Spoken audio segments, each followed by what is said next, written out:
Oiê, escolhi falar de dois textos um pouco densos, mas que se complementam em medidas diferentes. O primeiro sobre o não institucionalismo, a gaiola de ferro revisitada, isomorfismo institucional e racionalidade coletiva nos campos organizacionais. O texto inicia apontando alguns fatores de estudos prévios sobre a homogeneização das organizações. Aponta diversos autores que fizeram trabalhos demonstrando essa repetição de processos em cada um deles e demonstra a abordagem que irá trazer, como cada área desenvolve processos parecidos para suas estruturações. Por exemplo, no ramo farmacêutico vemos os processos ocorrerem sempre da mesma forma, assim como numa empresa de rádio vemos a estrutura se manter, existindo assim diferenças de uma área para outra, porém a questão-chave é como cada setorização criou um isomorfismo, uma estrutura padronizada de processos similares, ainda que em empresas e organizações distintas.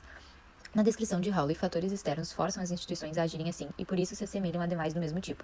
Outra frase que explicita esse fato: as principais forças que as organizações devem levar em consideração são as outras organizações. Essas não competem somente por recursos e clientes, mas por poder político e legitimação institucional, por adequação social e econômica, o que nos leva às três formas de isomorfismos que o autor decorre durante o texto. O primeiro, isomorfismo coercitivo, se sentir na obrigação de, resulta de tanto as pressões formais quanto as pressões informais exercidas sobre as organizações por outras organizações das quais essas dependem, e pelas expectativas culturais da sociedade em que essas organizações atuam, ou seja, precisam de tais processos burocráticos para se consolidarem.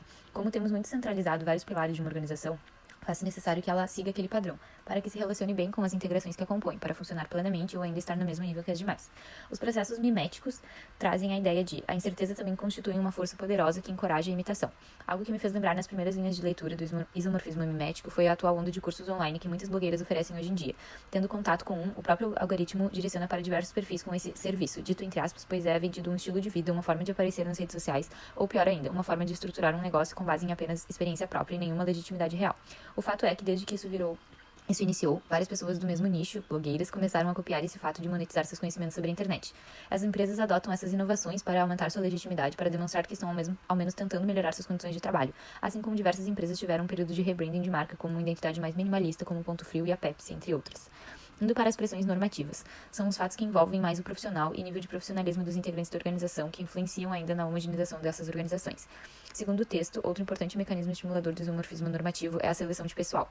Empresas dão preferência para profissionais formados por universidades federais, os quais mantêm um padrão de qualificação parecido e que vão fazer com que as empresas tenham resultados parecidos, assim como a contratação de profissionais que vieram de empresas do mesmo ramo e cargos similares que vão trazer resultados na mesma similaridade dos propósitos. O texto ainda traz diversas hipóteses que comprovam esses isomorfismos na prática, que testam cenários que as organizações passam com relação a fornecedores, dependência do Estado, e outros que mostram a eficácia da teoria com base nesses isomorfismos, colocando mais praticamente por pressão, encaixe, por buscar inspiração em referências, que pode se tornar uma cópia, e por normas profissionais, basificação de qualidade. Sendo assim, ele ainda fecha colocando dois fatores comumente associados à homogeneização das organizações, a seleção natural e a elitização controladora. Aponta que a seleção natural cria mecanismos de seleção que operam para excluir as formas organizacionais que não se adaptam, portanto, fazem com que sejam mais parecidas com as já adaptadas. E também a abordagem teórica de que elites-chave guiam e controlam o sistema social por meio do comando de posições cruciais em grandes organizações, porém não rejeitam os argumentos da seleção natural nem os da elite controladora, mas vê que a teoria acerca dos isomorfismos está mais fortemente colocada. O texto 2, sobre as configurações estruturais e relacionais da rede de fornecedores, uma resenha compreensiva, trabalha com o termo de redes em uma visão bem teórica a partir de alguns estudiosos que se debruçaram sobre o estudo desses pontos que os complementam. Ele traz abordagem de diversos pontos mais gerais pelos quais podemos visualizar a ação das redes, mas também vamos nos aprofundar mais aqui na caracterização das redes de forma estrutural e relacional. A visão das redes como forma de análise. Buscam entender como as relações funcionam como facilitador para a realização das coisas, como uma cola que proporciona ordem e significado para a vida social, que dê confiança na sua palavra, por exemplo. Dentro disso, Brito considerou 4 elementos na análise das redes: os nós, como pontos dos agentes, posições, como localização dos pontos, ligações, como as conexões, grau de difusão e intensidade dos atores nessa rede, e por último, fluxos, podendo ser tangíveis como insumos e produtos ou intangíveis como informações. Entrando agora no foco principal, sobre o posicionamento estrutural, traz como sua ideia principal a densidade, maior interconexão entre o sistema mais fechado, maior confiança e contratos de mais longo prazo. O contrário seria um sistema mais difuso, que não é algo ruim necessariamente, só traz acesso a mais novas informações, por exemplo. O posicionamento relacional traz como propriedade a coesão das relações entre os atores, ou seja, a intensidade de relacionamentos com os pares do sistema. Numa relação coesa, pode haver uma rede difusa, mas não pode ocorrer uma relação não coesa numa rede densa, por exemplo.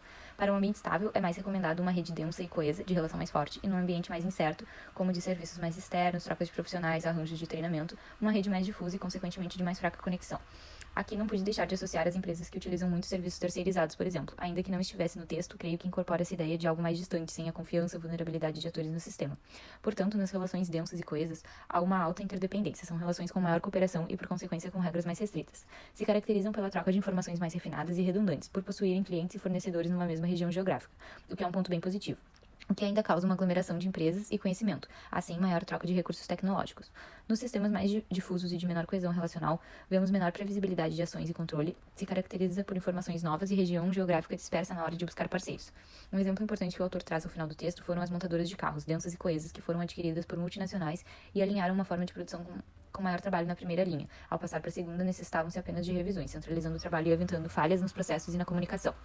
Concluindo, o segundo texto, a perspectiva de redes une as perspectivas sociológicas e econômicas para o entendimento do comportamento dos atores. Assim, acredito que podemos ter essas informações como base para análises, como base para a estruturação de um sistema específico, como acordos cooperativos, fusões, aquisições, e qual rumo tomar e o que fortalecer que resultará no que preciso. Vale ressaltar que ambos os tipos de redes estão associados ao desempenho das firmas, porém com diferentes qualidades, vantagens e propósitos.